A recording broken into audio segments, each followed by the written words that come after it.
let's move on to the final bottom stage. Line. This is it. Oh, the final stage. That's a good one. Yeah. We call this the Terrible Twos.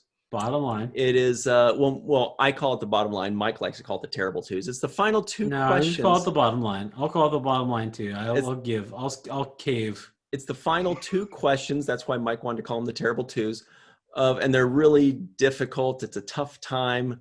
Anyway, so as Mike likes to say, it's time for the Terrible Twos. Question number one.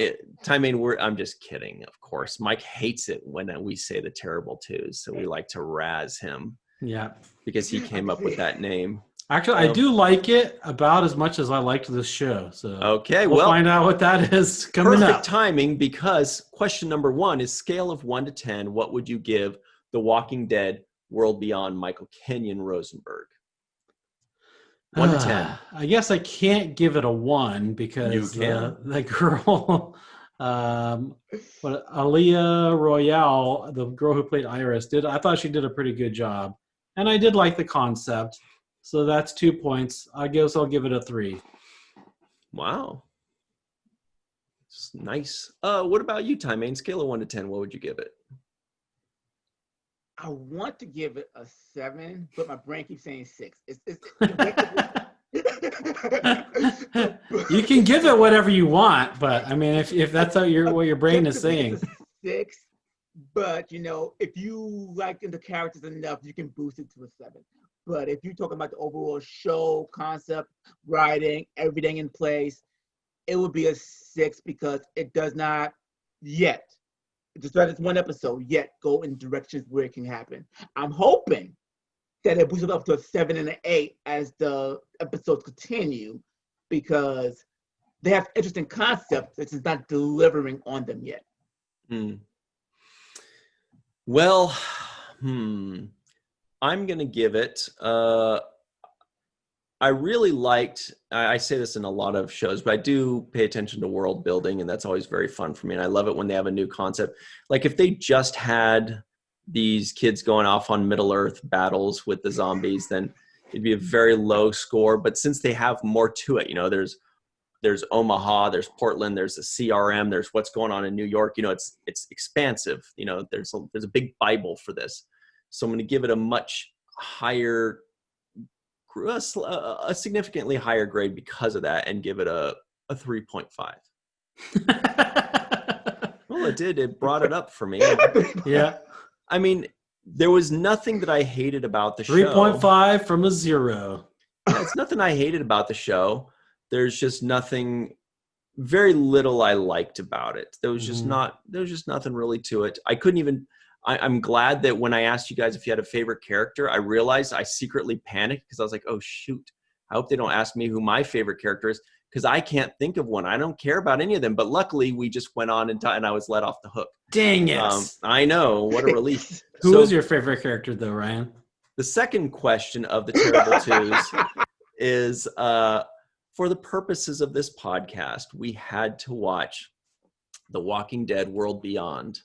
Now the podcast is over. We're all still friends, but we have to go on our merry way. We don't have to watch any more of this, but we have the option to if we'd like to.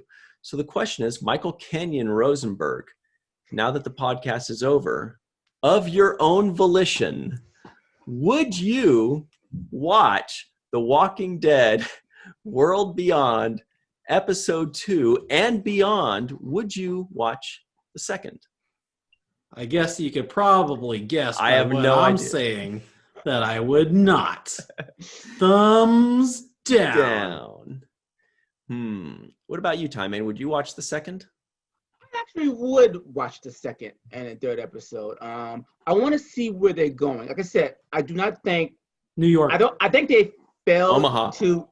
I think they probably going to go to Omaha, but I think they did not deliver as strong as they should. But at the same time, we all can agree that some of our favorite shows have not done the great first season. The Next Generation hasn't done the great first season. That's been mentioned many times on this podcast. Yeah, love the show, but I understood where we started from. Right.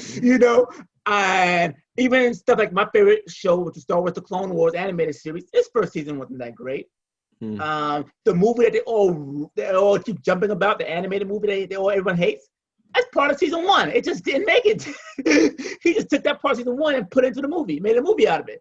It sucked apparently. So, but it's considered one of the greatest ones of all time. So I would give it room to breathe and let it grow and find itself. Now, obviously, if season 2 sucks, then they're screwed. But but I will give them the opportunity to find themselves. And that's what I want. I was checking to see how will they find themselves within the first few episodes. May not get as much because, from my understanding, they are starting to shoot season 2 now. So they kind of pigeonhole themselves a little bit on how this season's going to be. But you never know. They might have gotten some stuff from other critics and reviewers who got to see it early and made fixes in between. So let's hope they did and give us something that will help us.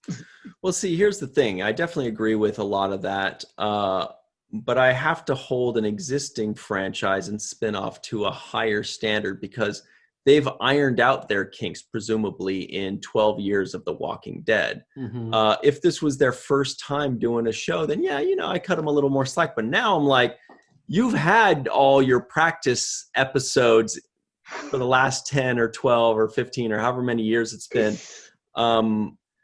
I would not watch the second. Well, I can counter argue.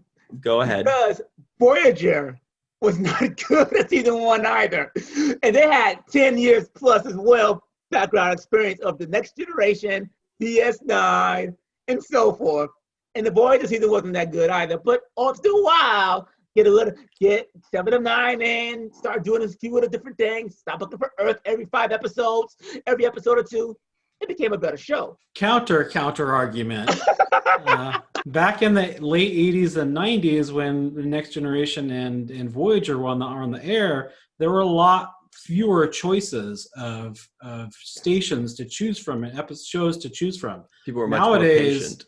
You have all these different streaming services.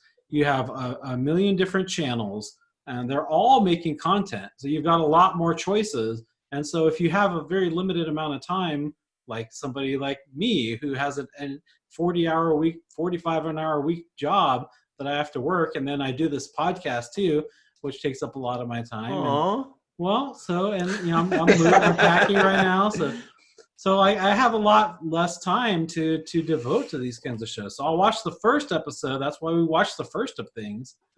But then, I don't have the time to give them a first season. So what Michael's trying to say is that Ryan, I would not watch the second. I'm sorry. I'm sorry to say, and it was a pretty easy decision for me. I wouldn't mind asking Ty Main later on, be like, so where did they go? You know what? I wouldn't mind checking in on it and finding out what it did or what's going on. But it's certainly not something that I would watch the second episode of.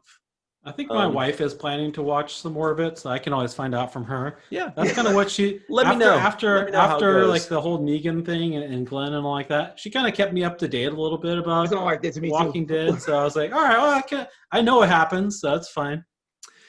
Well, Sasha's on Discovery. What happened to Sasha? Oh, there you go. Well, that's all the time we have. Sorry to say, guys. I think we were right about you, Tommy. Remember I said you're a half full kind of guy, and you'll like it. Okay. Yeah, so, and Michael hated it. You were right about Michael. Yeah. About Michael. I was wrong about you, though. Yeah. Okay. So, everybody, if you want us to review something fairly and objectively, go ahead and put WTF My Little Pony or WTF That 70s Show. Whatever you want, and maybe we'll do it. Until Ryan then, really wants to watch My Little Pony. Oh, yeah, I'm sure he does. He says that one quite often, actually. It's because I panic. I go, just say WTF, and I'm like, oh shit, what am I gonna say? And then I just say the first thing that comes out, and every time it's My Little Pony. Maybe I do secretly subconsciously. Maybe I do, because I'm I can't keep saying Cheers every time or Seinfeld. Yeah. I gotta know more shows. So give us a thumbs up, subscribe, smash that bell icon for notifications. Teach it a lesson. Watch When the Fever Breaks by Ty Main and Lucy Clay. Mm-hmm. And until next time, just remember what Michael Kenyon Rosenberg likes to say.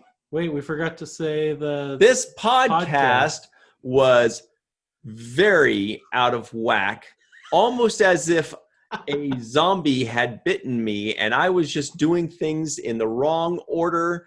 I mispronounced Ty Main's name because I was thinking about saying the other thing. We said this thing in the wrong place of that thing. Michael corrected me 6 times, but he didn't correct me that one time when he should have, so I blame him for all of this. That's what this podcast was. This podcast was all my fault. Sorry, everybody. Ty Main. This podcast was fun and awesome. Glass half full. Now Michael Kenyon Rosenberg tells us what he likes to always say. Don't forget to watch the first of things. There's my finger. Ty Main's like, why does he say that? That sounds dumb. All right, we'll see you next time, guys. Thank you.